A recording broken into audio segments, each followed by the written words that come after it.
என் இனிய உறவின் உறவுகளே, நாம் இன்று 5/8/25 இருக்கின்றோம். நாம் தூய ஆவியானவர் நம்மோடு என்றும் நம்மை தினம் நமக்கு நல்ல ஞானத்தையும் அறிவையும் தந்து நம்மை வழிநடத்தி வருகிறார்.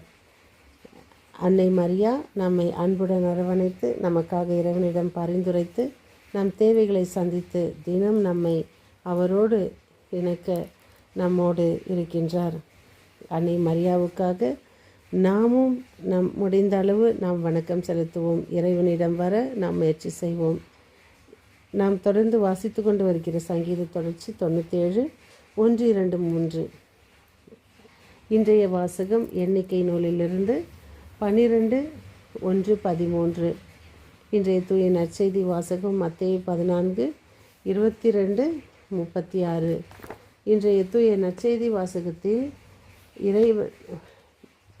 கடவுள் ஆண்டவராகிய என் வார்த்தைகளை கேளுங்கள், உங்களுக்குள் இறைவாக்கினன் ஒருவன் இருந்திருந்தால் ஆண்டவராகிய நான் ஒரு காட்சியின் வழியாக அவனுக்கு என்னை வெளிப்படுத்துவேன், அவன் கனவிலும் அவனோடு பேசுவேன். ஆனால் என் அடியான் மோசே அப்படி அல்ல, என் வீடு முழுவதும் அவனே நம்பிக்கைக்குரியவன். நான் அவனோடு பேசுவது மறைப்பொருளாக அல்ல, நேர்முறமாக தெளிவாகவும் இருக்கும். ஆண்டவர் உருவையும் அவன் காண்கின்றான். பின்னர் என் அடியான் மோசேக்கு எதிராக நீங்கள் ஏன் பேச அஞ்சவில்லை? மேலும் ஆண்டவரின் சினம் அவர்கள் மேல் மூண்டது. மற்றும் ஆண்டவரின் சினம் வந்தவுடன் அவர்களுக்கு வெண்படலம் போல் தொழுநோய் அவர்களை பிடித்தது.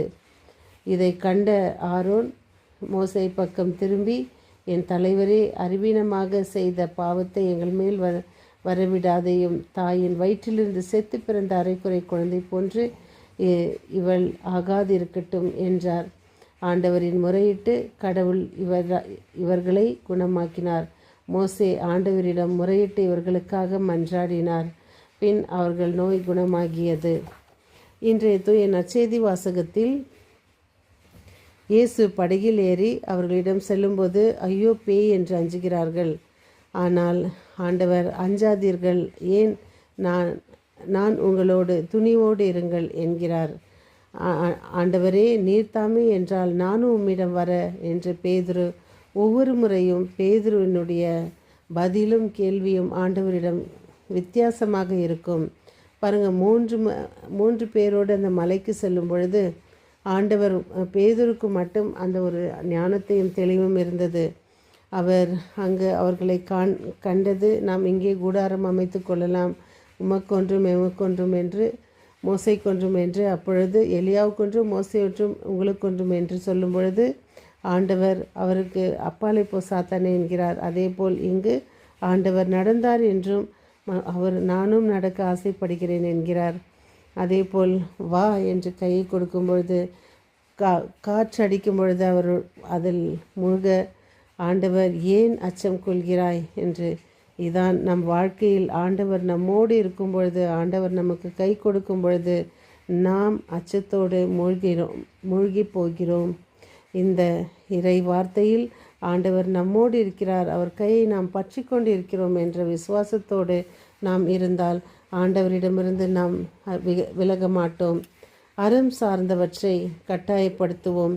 திரளான மக்களுக்கு வயிறார உணவு படைத்த பின் மக்களை அனுப்பிவிட்டு தம் சீடர்களையும் அக்கறைக்கு செல்லுமாறு இயேசு கட்டாயப்படுத்தினார் என்பது ஒரு வியப்பில் ஒரு செய்தி. அதற்கான காரணம் அடுத்த வரியிலேயே தெரிய வருகின்றது. அவர் தனியே இறைவனிடம் வேண்டுவதற்காக ஒரு மலை மேல் ஏறினார். ஆம், இறைவேண்டல் செய்வதற்காகத்தான் இயேசு அவர்களை கட்டாயப்படுத்தி அனுப்பினார் என்று உணரும் பொழுது இயேசுவின் செயலில் நியாயம் நமக்கு புரிகின்றது. கட்டாயப்படுத்துவது ஒரு மனித உரிமை மீறல் என்று நாம் கருதுகின்றோம். ஆனால் நல்ல மதிப்பீடுகளை கட்டாயப்படுத்துவது இன்றைய காலத்தின் தேவை. பெற்றோர் பிள்ளைகளை கோவிலுக்கு செல்ல, மறைக்கல்வி பெற, வயதில் மூத்தோரை மதிக்க, பகட்டு குறைந்த எளிமை வாழ்வு வாழ கட்டாயப்படுத்த வேண்டும். ஆசிரியர்கள், அருள் பணியாளர்கள், பொறுப்பில் உள்ளோர் அனைவரும் அறம் சார்ந்த மதிப்பீடுகளை கட்டாயப்படுத்த இயேசுவிடமிருந்து கற்றுக்கொள்வோமாக. அதான் நாம் இன்று பிள்ளைகளுக்கு என்னவெல்லாம் கற்றுக் கொடுத்திருக்கிறோம். அவர்களுக்கு பெரியவங்களை மதிக்க தெரியாது, ஹாய் மற்றும் அவர்களுக்கு ஒரு அந்த மரியாதை, நமக்குரிய மரியாதை எப்படி என்பதை நாம் நம்மளுடைய வழக்கப்படி கற்றுக் கொடுக்க வேண்டும் என்பது. பாருங்கள், நார்த் இந்தியன்ஸை நீங்கள் அப்சர்வ் பண்ணுங்கள். அவங்க ஒரு பெரியவங்களை பார்க்கும்போது உடனே காலில் விழுந்து காலை தொட்டு கும்பிடுவாங்க. அவங்களுடைய அந்த வணக்கம் செலுத்தும் முறை ரொம்ப அழகாக இருக்கும்.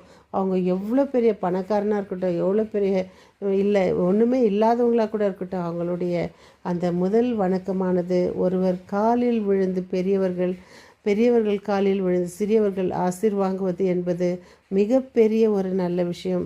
ஆனால் இன்று பிள்ளைகளுக்கு இதை நாம் கற்றுக் கொடுத்தோம் என்றால் காலில் விழுறதெல்லாம் பெரிய விஷயம் இல்லை. ஆனால் இதை இறைவன் சொல்கிறார், நமக்கு பிள்ளைகளுக்கு நாம் எவற்றை கற்றுக் கொடுக்க வேண்டும் என்று. எளிமையான வாழ்வு, குறைந்த பகட்டு, இவற்றை நாம் கற்றுத்தர வேண்டும் என்று. மீண்டும் சந்திக்கும் வரை உங்கள் அன்பு தோழி.